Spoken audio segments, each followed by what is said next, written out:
চলতি বছরে এইচএসসি ও সমমানের পরীক্ষার পাশের হার মাত্র 58.83%। জিপিএ 5ও আশঙ্কাজনক হারে কম, আর প্রায় অর্ধেক পরীক্ষার্থী এবার উচ্চ মাধ্যমিকের চৌকাঠ পেরোতে পারেনি। ২০ বছর পর ফলাফলের এমন ধস দেখছে বাংলাদেশ। তবে এই ফলাফলকেই বাস্তব চিত্র হিসেবে দেখছেন আন্তঃশিক্ষা বোর্ড সমন্বয় কমিটির সভাপতি প্রফেসর ডক্টর খন্দকার এহসানুল কবির। তবে বিষয়টি খতিয়ে দেখার আশ্বাসও দেন তিনি। বিস্তারিত আল মুহাইমিনুল খানের রিপোর্টে। চোখে মুখে আনন্দ, চলছে বন্ধুদের সাথে উল্লাস উদযাপন, একসাথে তুলছে গ্রুপ সেলফি। তাদের উচ্ছ্বাসে স্পষ্ট যে তারা কাঙ্ক্ষিত কিছু পেয়েছে। এই যে উল্লাস আনন্দ, তার মূল কারণ এইচএসসি ও সমমান পরীক্ষার ফলাফল। শুধু নিজের ফলাফল না, বন্ধু বান্ধব এবং যারা আছে ক্লাসমেট ব্যাচমেট সবাই ভালো করছে, এটাই ভালো লাগতেছে। কঠিন প্রশ্ন তো আসলে হয়, প্রত্যেক ইয়ারই বলবে কঠিন। এবার আসলে একটু কোশ্চেনের প্যাটার্নটা চেঞ্জ হয়েছে। আমি অনেক খুশি আমার রেজাল্ট নিয়ে, আলহামদুলিল্লাহ, আল্লাহর কাছে আমি অনেক কৃতজ্ঞ। আমি খুব ভয় ছিলাম যে একটা সাবজেক্টে যদি A+ ছুটে যায়, তাহলে আমি চিন্তা করছিলাম যে ভর্তি পরীক্ষাটার উপর একটা বিশাল এফেক্ট করবে। আমার তো অসম্ভব ভালো লাগছে। চ্যালেঞ্জ ছিল কনসিস্টেন্টলি পড়াশোনা করা আসলে, কারণ এইচএসসিতে আপনার সময় খুব কম, আর ওই জায়গা থেকে এদের সবাই পেয়েছে জিপিএ 5। কাঙ্ক্ষিত এই ফল পেয়ে নিজেদের আনন্দ বন্ধু ও শিক্ষকদের সাথে ভাগাভাগি করে নিতে তারা ছুটে এসেছে নিজেদের প্রিয় শিক্ষাঙ্গনে। International Standard University, New Dimensions in Education. এর জন্য অবশ্যই টিচারদেরকে ধন্যবাদ জানাই এবং মহান আল্লাহ তাআলার উপর কৃতজ্ঞতা প্রকাশ করছি। আমার রেজাল্ট বলতে সবগুলো সাবজেক্টে জিপিএ 5 আসছে, সায়েন্সের সাবজেক্টে 95%-এর বেশি।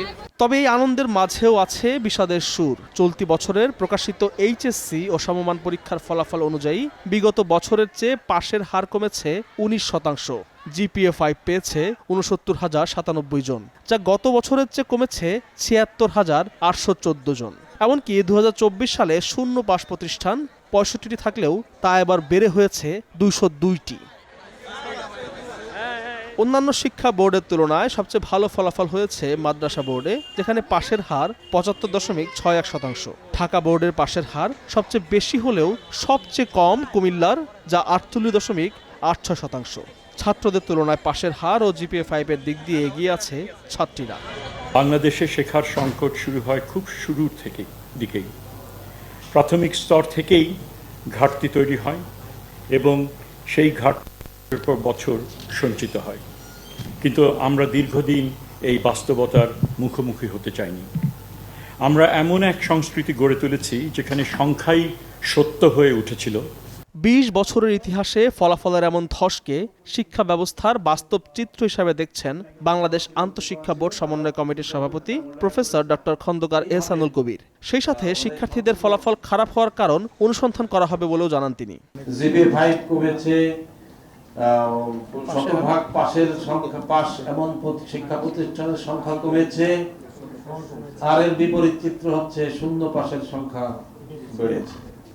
এই কেনর কারণ আসলে আমাদের আরো কাজ করতে হবে এটার উপরে, যে ওখানকার শিক্ষক জেলার মধ্যে আবার ঢুকতে হবে, কোন উপজেলায় কত। আমরা সেই পরিসংখ্যানটা এখন এত ওয়ার্কআউট আমরা করে পারিনি।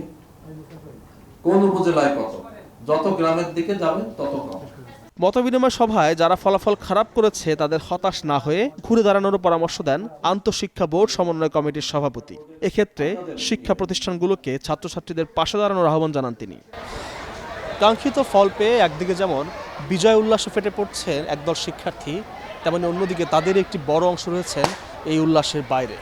যারা কাঙ্ক্ষিত ফল পেয়েছেন তাদেরকে আগামী লড়াইয়ের জন্য নিতে হবে প্রস্তুতি, আর যারা পিছিয়ে পড়েছেন তাদেরকে এগিয়ে যেতে হবে দুর্বার গতিতে। একই সাথে সবাই বলছেন প্রশাসনকে খতিয়ে দেখতে হবে কেন এত বড় সংখ্যক শিক্ষার্থী ছিটকে পড়ল এই বিজয় উল্লাস থেকে। আল মুহাইমিনুল খান, নিউজ 24, ঢাকা।